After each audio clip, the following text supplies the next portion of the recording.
Hi friends, இப்போ நம்ம பால் பாயாசம் செய்ய போகிறோம்.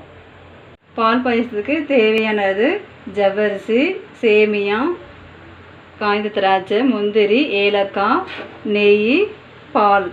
சுகர் 1 கப்புங்க. உங்களுக்கு இனிப்புக்கு தகுந்த மாதிரி கூடவோ குறைச்சலோ போட்டுக்கோங்க. இப்போ அடுப்பத்தை வச்சுக்கிறோம்,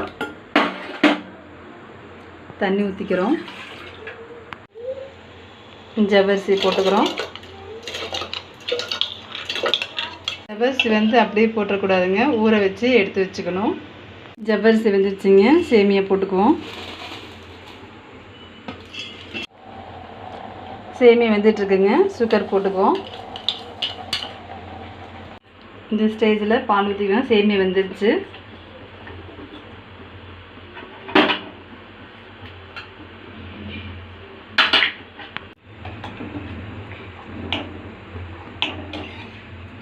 ஸ்டேஜில் ஏலக்காய் போட்டுக்கிறோம்.